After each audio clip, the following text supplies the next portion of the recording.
श्री सुखदेव जी ने कहा, राजन, दानवराज वृषपर्वा की एक बड़ी माननीय कन्या थी। उसका नाम था शर्मिष्ठा। वह एक दिन अपनी गुरुपुत्री देवयानी और हजारों सखियों के साथ अपनी राजधानी के श्रेष्ठ उद्यान में टहल रही थी।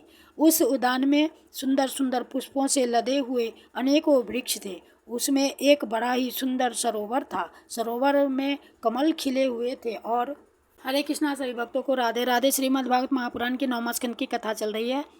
तो आज की कथा है ययाति चरित्र। तो पहले भगवान नाम संकीर्तन लेना है। श्री कृष्ण गोविंद हरे मुरारे, हे नाथ नारायण वासुदेव। श्री कृष्ण गोविंद हरे मुरारे, हे नाथ नारायण वासुदेव।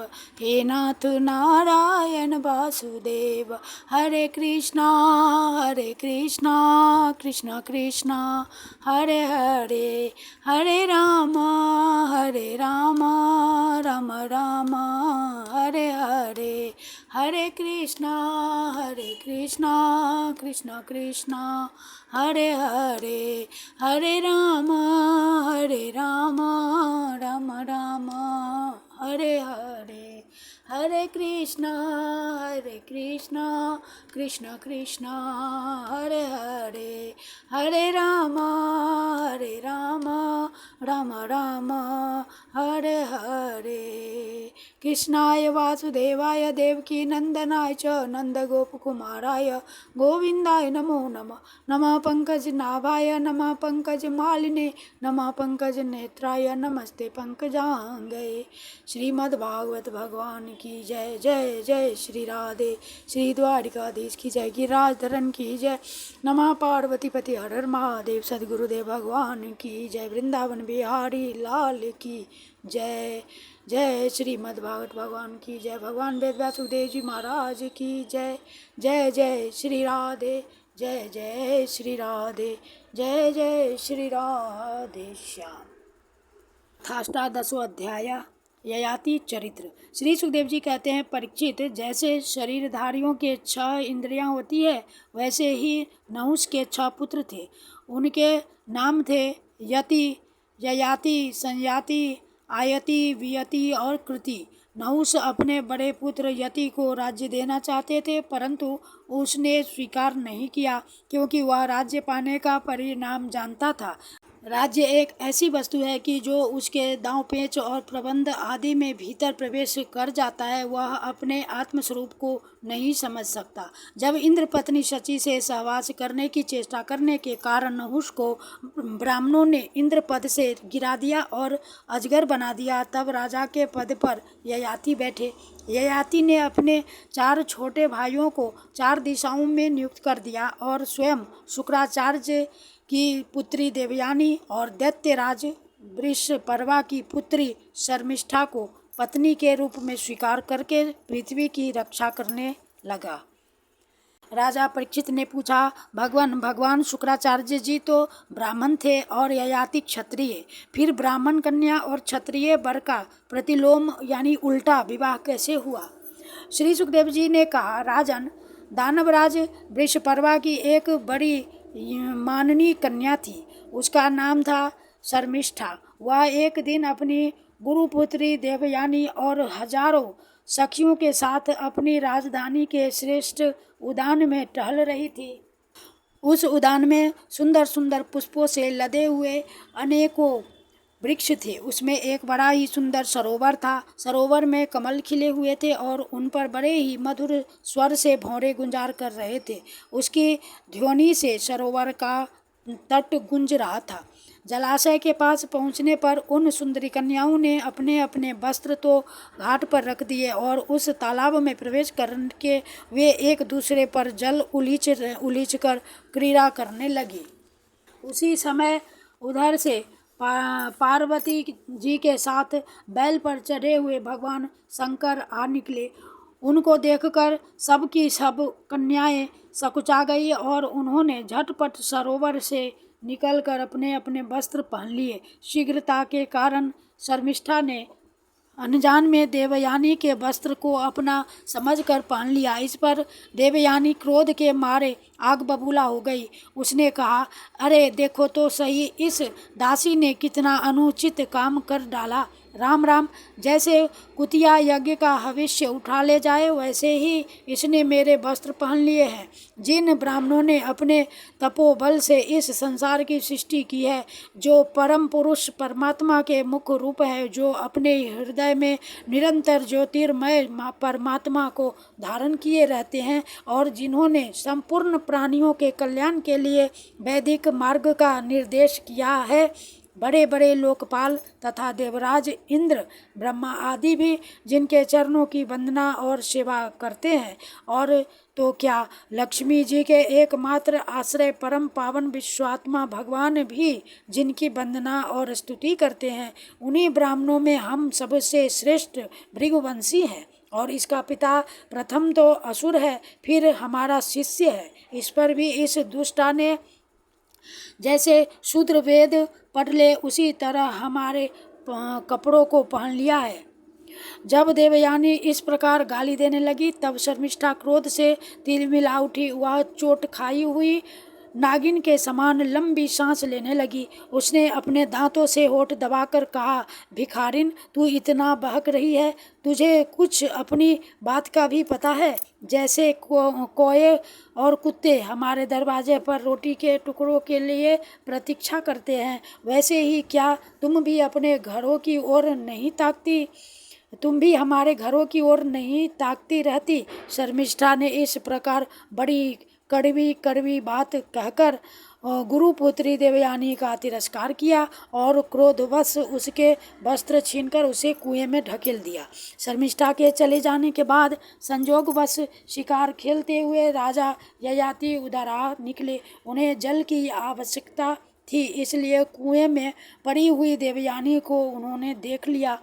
उस समय वह वस्त्रहीन थी, इसलिए उन्होंने अपना दुपट्टा उसे दे दिया और दया करके अपने हाथ से उसका हाथ पकड़कर उसे बाहर निकाल दिया। देवयानी ने प्रेम भरी वाणी से वीर ययाति से कहा, वीर शिरोमणि राजन, आज आपने मेरा हाथ पकड़ा है। अब जब आपने मेरा हाथ पकड़ लिया, तब कोई दूसरा इसे न पकड़े। श्री वीर श्रेष्ठ, कुएं में गिर जाने पर मुझे जो आपका अचानक दर्शन हुआ है, यह भगवान का ही किया हुआ संबंध समझना चाहिए। इसमें हम लोगों की या और किसी मनुष्य की कोई चेष्टा नहीं है। वीर श्रेष्ठ, पहले मैंने बृहस्पति के पुत्र कच्छ को शाप दे दिया था, इस पर उसने भी मुझे शाप दे दिया। इसी कारण ब्राह्मण मेरा पानी ग्रहण नहीं कर सकता। ययाति को शास्त्र प्रतिकूल होने के कारण यह संबंध अभिष्ट तो न था, परंतु उन्होंने देखा कि प्रारब्ध ने स्वयं ही मुझे यह उपहार दिया है और मेरा मन भी इसकी ओर खींच रहा है, इसलिए ययाति ने उसकी बात मान ली। वीर राजा ययाति जब चले गए, तब देवयानी रोती पीटती अपने पिता शुक्राचार्य जी के पास पहुंची और शर्मिष्ठा ने जो कुछ किया था वह सब उन्हें कह सुनाया। शर्मिष्ठा के व्यवहार से भगवान शुक्राचार्य जी का भी मन उचट गया। वे पुरोहिताई की निंदा करने लगे। उन्होंने सोचा कि इसकी अपेक्षा तो खेत या बाजार में से कबूतर की तरह कुछ बीन कर खा लेना अच्छा है। अतः अपनी कन्या देवयानी को साथ लेकर वे नगर से निकल पड़े। जब वृषपर्वा को यह मालूम हुआ, तो उनके मन में यह शंका हुई कि गुरुजी कहीं शत्रुओं की जीत न करा दे अथवा मुझे शाप न दे दे। अतएव वे उनको प्रसन्न करने के लिए पीछे पीछे गए और रास्ते में उनके चरणों पर सिर के बल गिर पड़े। भगवान शुक्राचार्य जी का क्रोध तो आधे ही क्षण का था। उन्होंने बृहस्पति से कहा, राजन, मैं अपनी पुत्री देवयानी को नहीं छोड़ सकता, इसलिए इसकी जो इच्छा हो तुम पूरी कर दो, फिर मुझे लौट चलने में कोई आपत्ति न होगी। जब बृहस्पति ने ठीक है कहकर उनकी आज्ञा स्वीकार कर ली, तब देवयानी ने अपने मन की बात कही। उसने कहा, पिताजी, मुझे जिस किसी को दे दे और मैं जहाँ कहीं जाऊँ, शर्मिष्ठा अपनी सहेलियों के साथ मेरी सेवा के लिए वहीं चले। शर्मिष्ठा ने अपने परिवार वालों का संकट और उनके कार्य का गौरव देखकर देवयानी की बात स्वीकार कर ली। वह अपनी 1000 सहेलियों के साथ दासी के समान उसकी सेवा करने लगी। शुक्राचार्य जी ने देवयानी का विवाह राजा ययाति के साथ कर दिया और शर्मिष्ठा को दासी के रूप में देकर उनसे कह दिया, राजन, इसको अपनी सेज पर कभी न आने देना।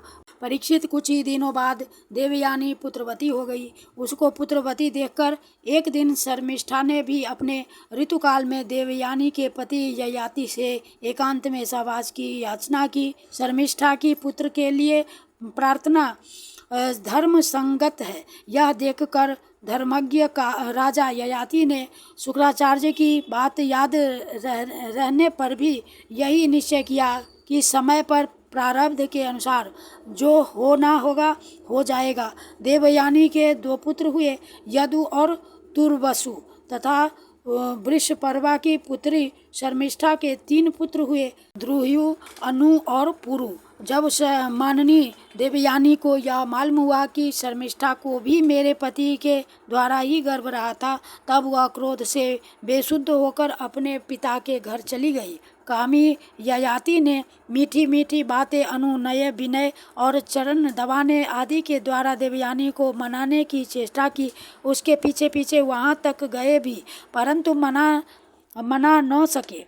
शुक्राचार्य जी ने भी क्रोध में भरकर ययाति से कहा, तू अत्यंत स्त्री लंपट, मंद बुद्धि और झूठा है। जहाँ तेरे शरीर में वह बुढ़ापा आ जाए जो मनुष्यों को कुरूप कर देता है। ययाति ने कहा, ब्राह्मण, आपकी पुत्री के साथ विषय भोग करते करते अभी मेरी तृप्ति नहीं हुई है। इस शाप से तो आपकी पुत्री का भी अनिष्ट ही है। इस पर शुक्राचार्य जी ने कहा, अच्छा जाओ, जो प्रसन्नता से तुम्हें अपनी जवानी दे दे उससे अपना बुढ़ापा बदल लो। शुक्राचार्य जी ने जब ऐसी व्यवस्था दे दी तब अपनी राजधानी में आकर ययाति ने अपने बड़े पुत्र यदु से कहा, बेटा, तुम अपनी जवानी मुझे दे दो और अपने नाना का दिया हुआ यह बुढ़ापा तुम स्वीकार कर लो, क्योंकि मेरे प्यारे पुत्र, मैं अभी विषयों से तृप्त नहीं हुआ हूँ, इसलिए तुम्हारी आयु लेकर मैं कुछ वर्षों तक और आनंद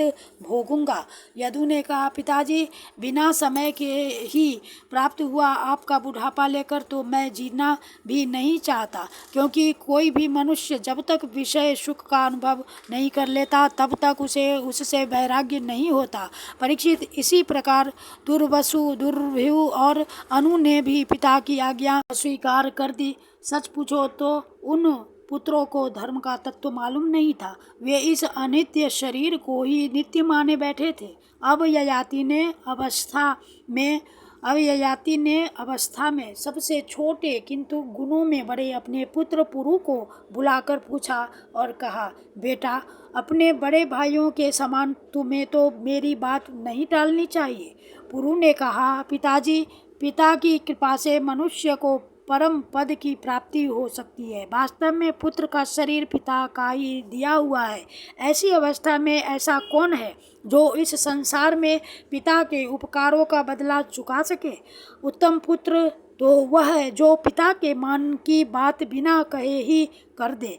कहने पर श्रद्धा के साथ आज्ञा पालन करने वाले पुत्र को मध्यम कहते हैं। जो आज्ञा प्राप्त करने पर भी अश्रद्धा से उसका पालन करे वह अधम पुत्र है, और जो किसी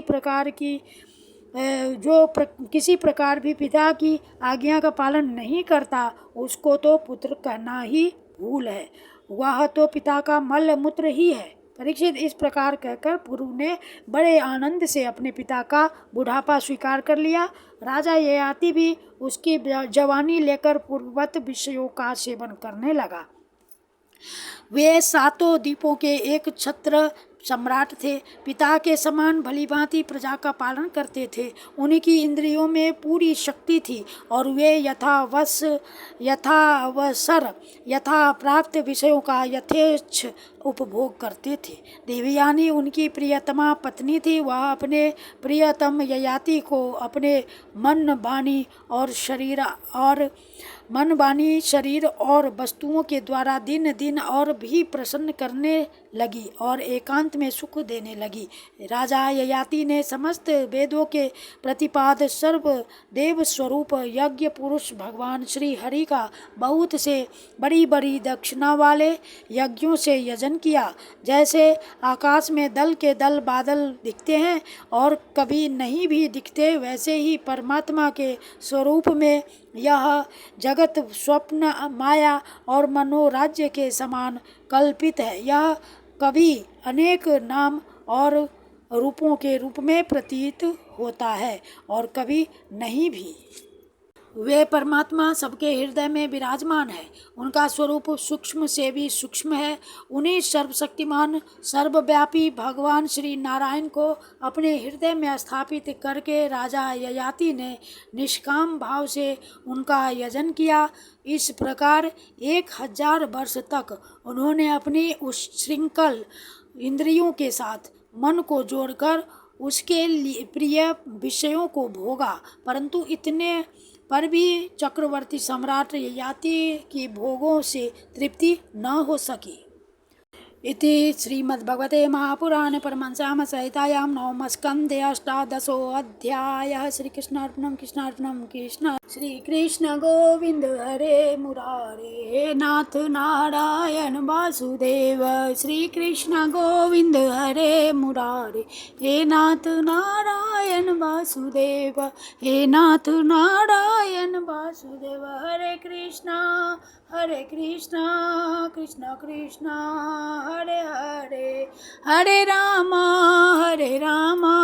राम राम हरे हरे, हरे कृष्ण कृष्ण कृष्ण हरे हरे, हरे राम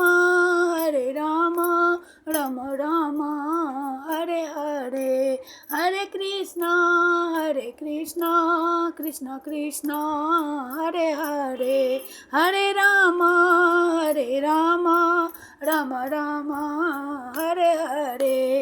राधे कृष्ण कृष्ण कृष्ण राधे राधे, राधे श्याम श्याम श्याम राधे राधे, राधे कृष्ण कृष्ण कृष्ण राधे राधे, राधे श्याम श्याम श्याम राधे राधे, राधे राधे राधे राधे। बोलिए श्रीमद् भागवत भगवान की जय। कृष्णाय वासुदेवाय हरे परमात्मने प्रणत क्लेश नाशाय गोविंदाय नमो नमः। हे कृष्ण करुणा सिंधु दीन बंधु जगतपते गोपेश गोपिका कांत राधा कांत नमस्तुते, राधा कांत नमस्तुते, राधा कांत नमस्तुते। बोलिए श्री सद्गुरुदेव भगवान की जय। वृंदावन बिहारी लाल की जय।